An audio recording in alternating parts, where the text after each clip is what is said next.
Overlanding to India, episode 29, from Zanskar to Delhi. After our wonderful visit to the family, it is time to continue our journey. We have to continue towards New Delhi, where our motorbikes will be shipped home. We will fly home.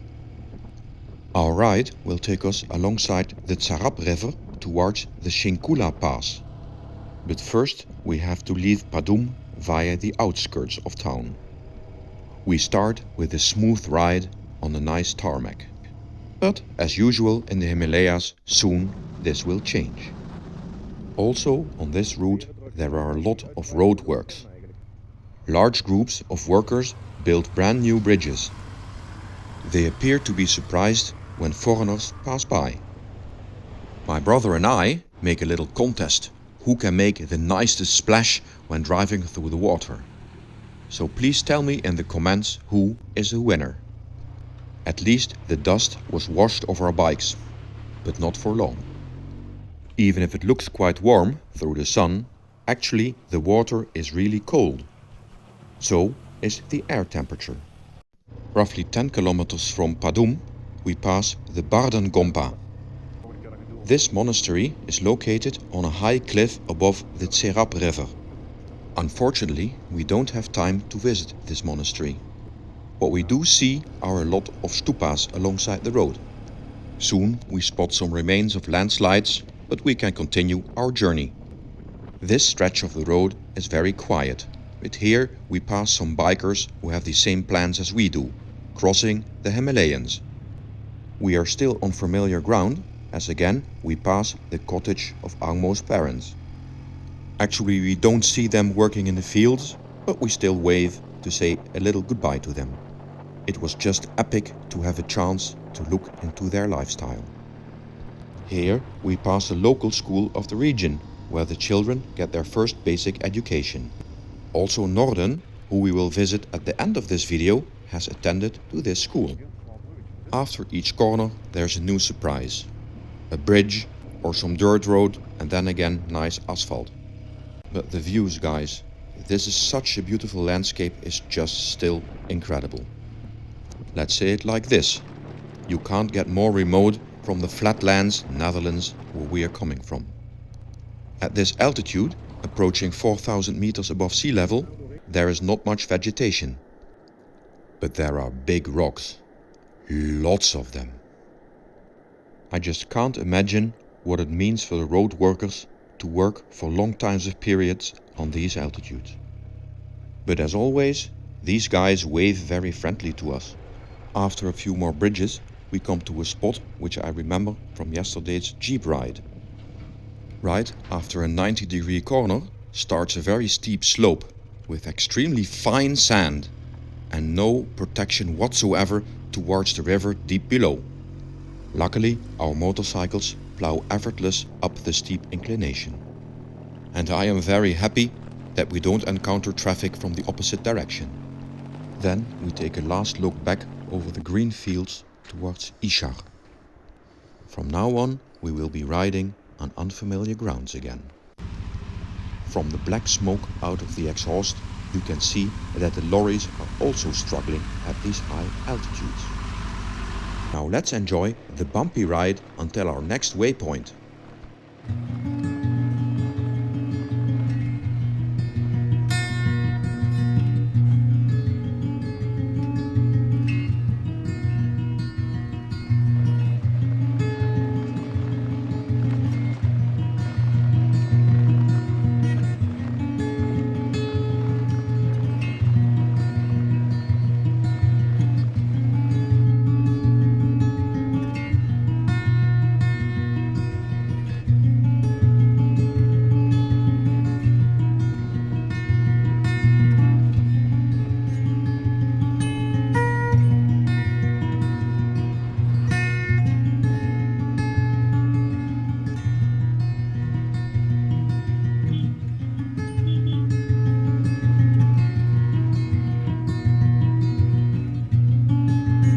On the other side of the valley, also a new road is being built, and we can see the excavators working hard.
Then we spot the confluence of two rivers with completely different, stunning colors.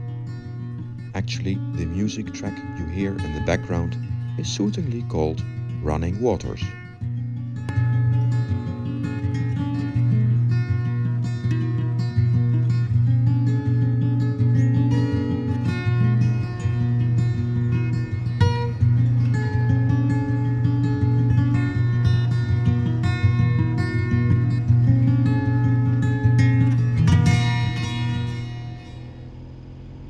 As we climb higher and higher, I'm surprised that we still see villages. They have the typical cow dung on the rooftop to heat in the wintertime. These villages must have been completely inaccessible until recently, until this road was built. So probably it would have been days of travel on foot to reach the next bigger town. As we approach the final climb to the Shinkula Pass, we are joined by a French guy called Olivier on a motorcycle.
Finally, we reach the Shinkula Pass top at an altitude of more than 5,050 meters above sea level. This is higher than the highest mountain top in all of Europe, the Mont Blanc. And you don't have to climb, you can just ride there on your own bike.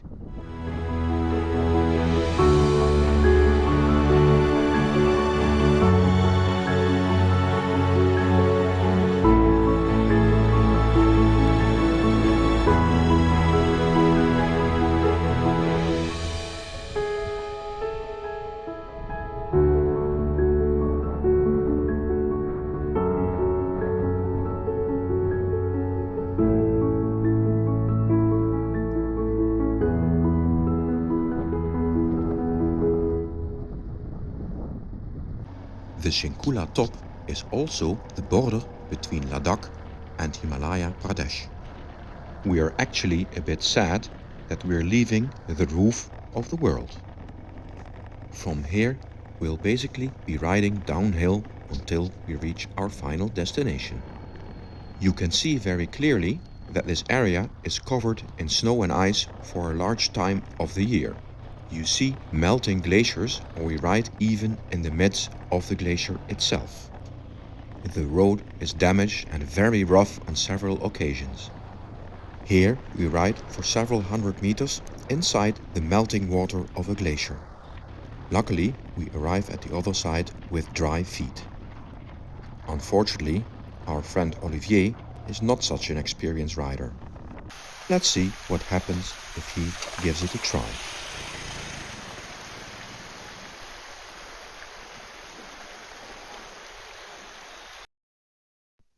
That must be very cold in this icy water. Luckily, Olivier was not harmed. There are only a few dents and scratches on his motorbike. So he carried on heroically.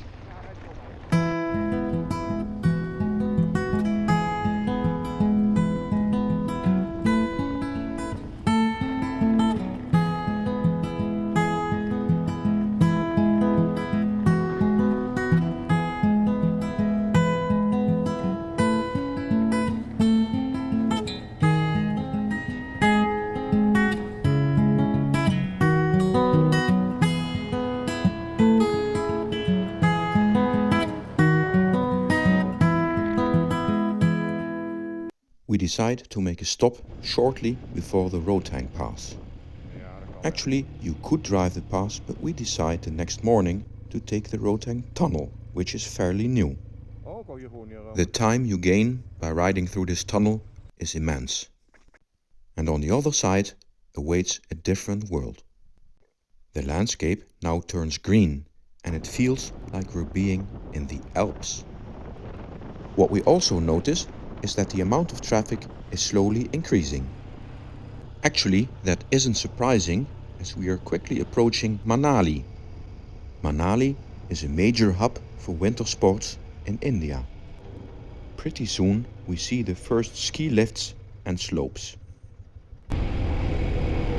What is that bloody tourist doing here in the corner?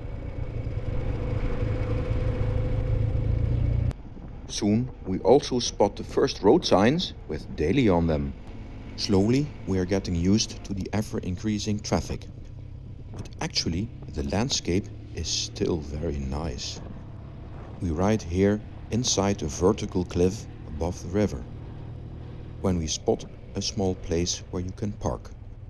The police officers who are checking the traffic are pleased to take a picture with us. Their bike is just epic.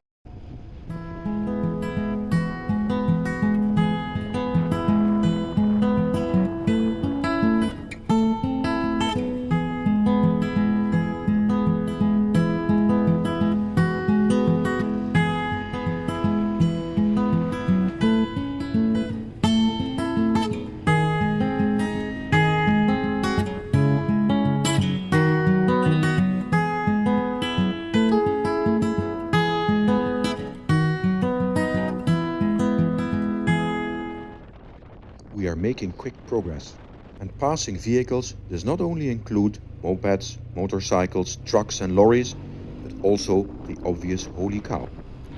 Our target for the day is the city of Chandigarh.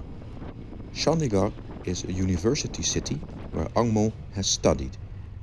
Now her younger niece Nordon is living there. Her dream is to be a doctor in the future. To be admitted to the medicine studies, she must pass a special exam. For this exam, she does an additional course. When we finally meet Nordon, it turns out that she is only 2 weeks in Chandigarh. For her, living in the big city must be very different to where she came from in Zanskar. Anyway, it was great to get to meet her in person.